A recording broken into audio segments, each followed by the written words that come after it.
All right, we're going to do something totally different. I usually don't do this, but I listened to the story time the other day before I posted it, which is rare. I usually just post it.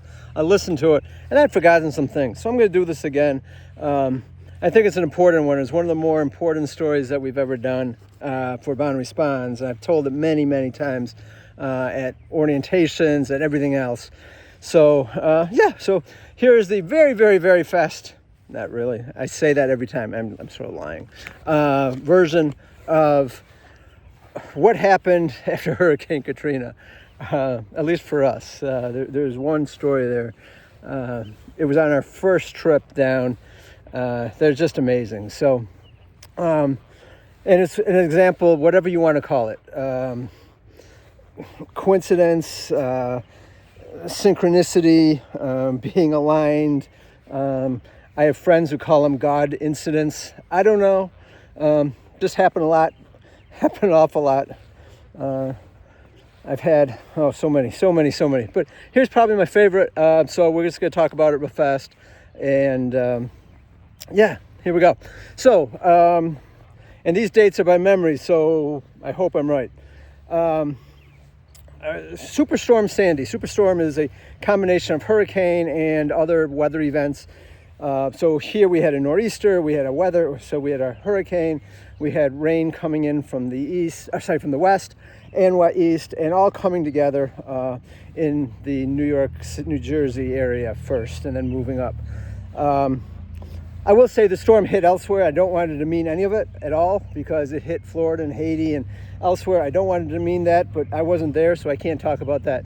I do want to talk about what happened where we were in Rockaway. So storm hit, if by memory, Monday night into Tuesday.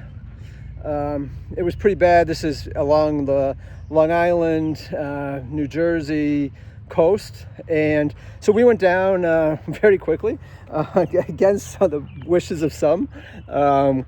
If you were to go back and read the news stories or look online, if we had, the Wayback Machine, archive.org or something from that time period, everyone was saying, don't come, it's too early, don't come, it's too early. Well, yeah, we went. Weren't sure really where to go.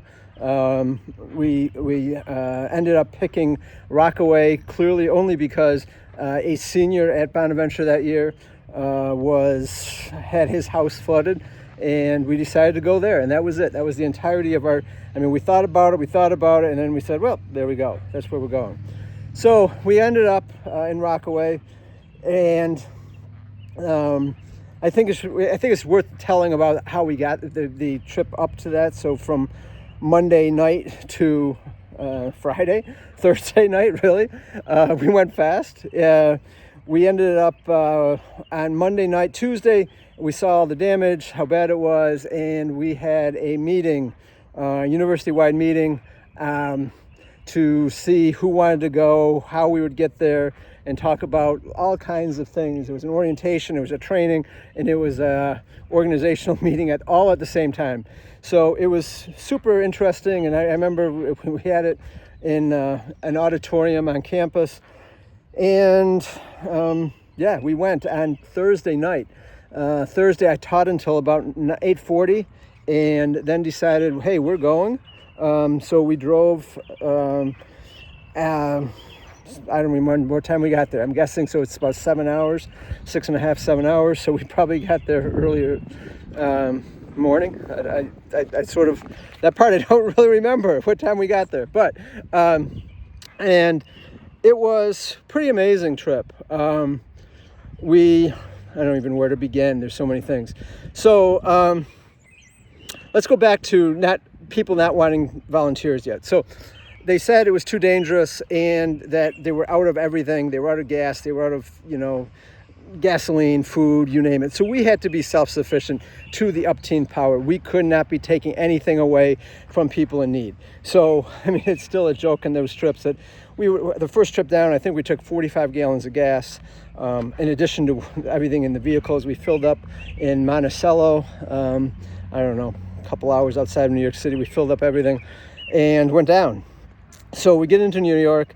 The first day we're working, we didn't know really where to work. Again, we just picked think Matt's house, if I remember right. And everyone started coming up to us, and we got a lot of jobs very, very quickly. We also had a lot of people asking for gasoline. What I didn't tell you, and it's something we do in class regularly, is how do you distribute scarce resources if it is not based on money? So here are some things. You can do random, you can have people waiting in line, you can do alphabetical, you can do it based on religion, you can based on whatever, political party, color of hair, anything. Or you can have them waiting in line. So here they were waiting in line. The lines for gasoline and the nearest gas station that was open the lines were around 13 hours long to get gas. So people would show up early morning, not when the store would open, and they would still be there when the sun went down at night. And that's important. People kept coming to us and saying, hey, I see you have gasoline, I will pay. And the price got pretty high, $10 a gallon, $20 a gallon. I think the highest was $50 a gallon. And I said no every time. No, I'm really sorry. No, we can't. And I explained the story. We had 7 more vehicles coming. We had chainsaws to use. We had generators. We had all of this stuff that we needed. We had to be self-sufficient enough to get outside of the city by at least an hour or 2 before we could get gas coming home.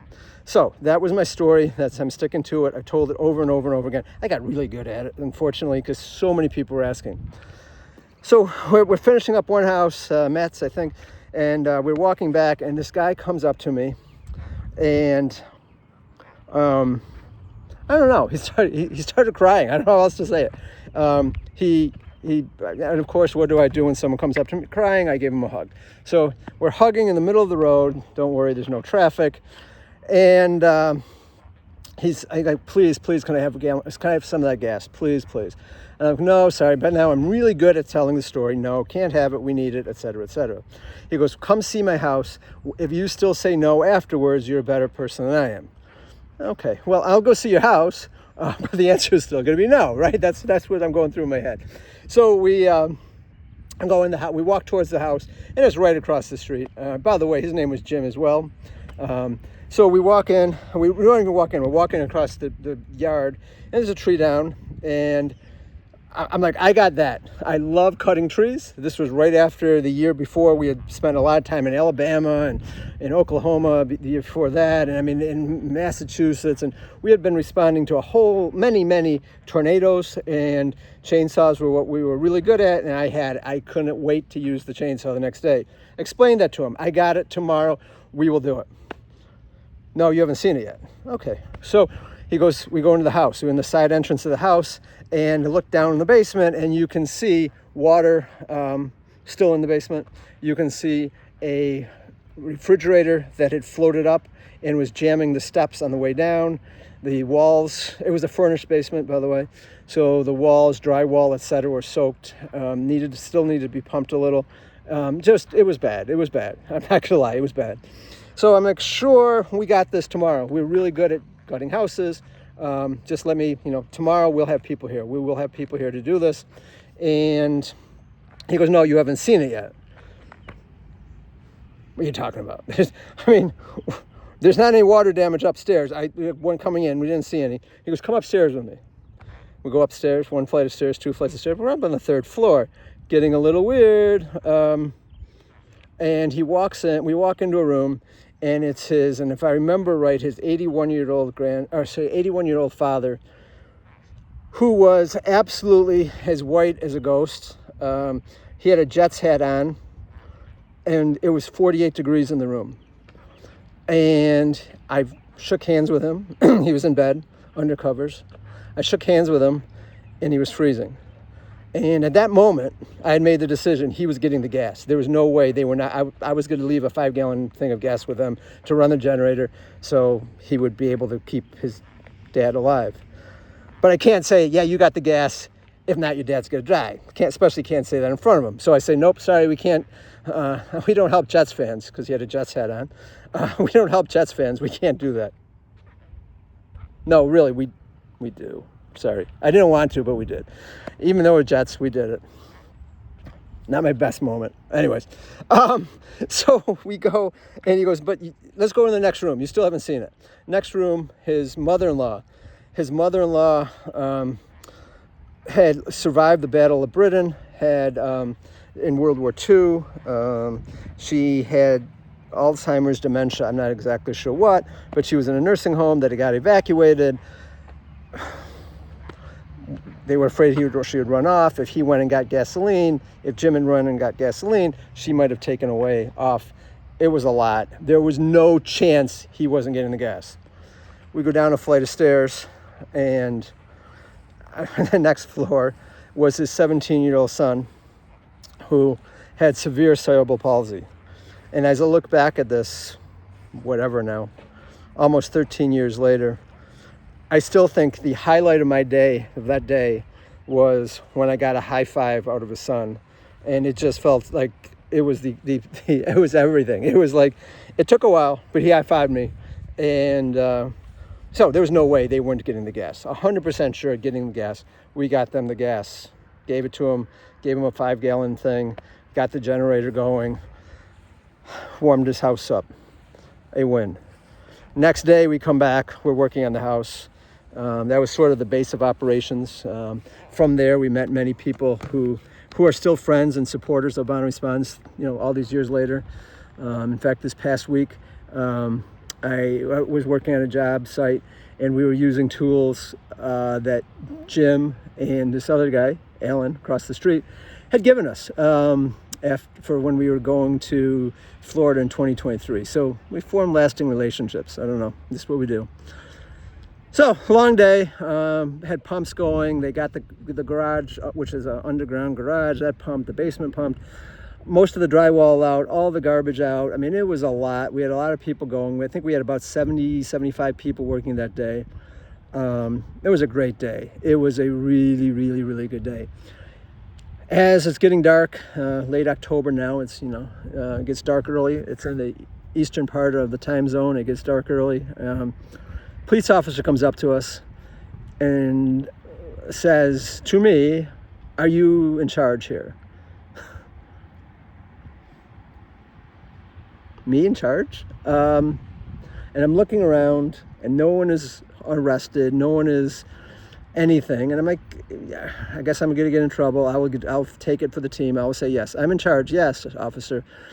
And I expected to be yelled at because we were there and we weren't supposed to be there yet. She said, "Stand right where you are." And now I'm like absolutely panic mode. So-and-so, I think it was Lieutenant Fox, but I'm not positive, something, wants to talk to you. Okay. Heart beating. Ah! He comes up to me, repeats the question, "Are you in charge here?" Yes. Is there something wrong? I have a favor to ask of you. You could have felt the pressure leave my body. It was like, he's asking me a favor. I'm probably not in trouble. I'm probably not going to go to jail. Probably not going to get fined. Probably not going to get the university mad at me. All of these things went through my mind until he opened his mouth the second time. He said, "I have a retired NYPD officer who's suicidal. We don't have anyone who can get to him right now. We're maxed out. Could you go?"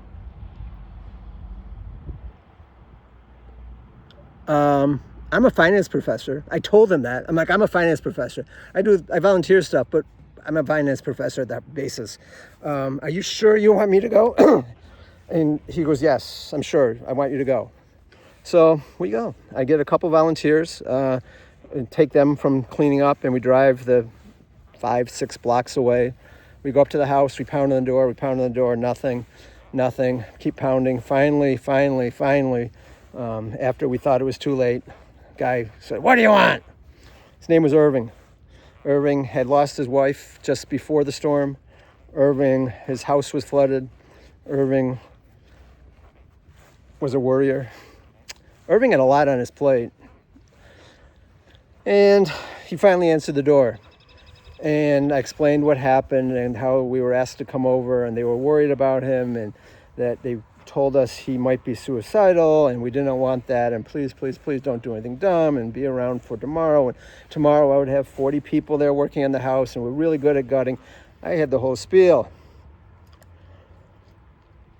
He goes, "What's the point of living? I have nothing to live for anymore. Okay. Well, I think you do, Irving. So let's try this. Let's just, what do I need to do to get you through till tomorrow? Like what do you need to get through the night? And he said 3 things.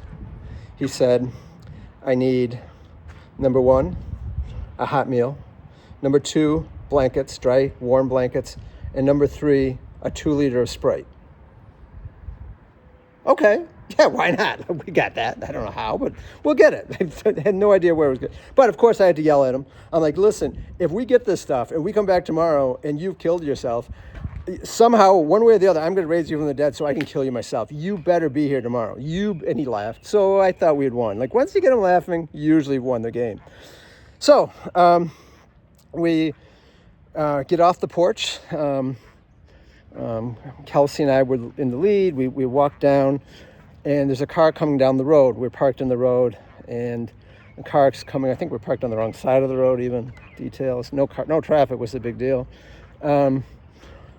And the guy rolls down his window, and he says, hey, do you know anyone who needs a hot meal? What? Yeah, we do. It was 50 feet back. Goosebumps, the whole 9 yards. The guy and his wife had rented a vehicle from Manhattan. They had made food, and they were so apologetic that they got there so late because the traffic was bad getting there, and they had to rent a car, and they had to cook, and everything took longer than they thought. And they said 1,000,000 times, so sorry we got there too late. Not for Irving. Absolutely, positively, to the second on time. Had come 5 minutes later, 3 minutes later, a minute later, we would have gone, and we'd have been driving around looking for food, not to find it. He showed up right on time. Still get goosebumps telling it even now. So we go to the local church, and we figure that's where we'll get blankets. That's where I was going to get food, by the way. And they were closed. They weren't serving anymore. They had served hot dogs at lunch, and they had nothing left. So they were closed. And we wouldn't have gotten hot food. We did get a blanket. We wouldn't have gotten hot food. We eventually found a vending machine that was open and got however many, I don't even know what they were, a bunch of bottles of Sprite to make 2 liters for him. Went back, delivered it, became great friends with Irving. Told that story later on at the reflection meeting, all hands meeting, whatever you want to call it, that night. And one of the girls had a Bonaventure blanket, which we ended up all signing and giving it to him, and we worked on his house the next day. And many times after that, he had a lot of needs. How's that? That's a nice way of saying it. We became good friends.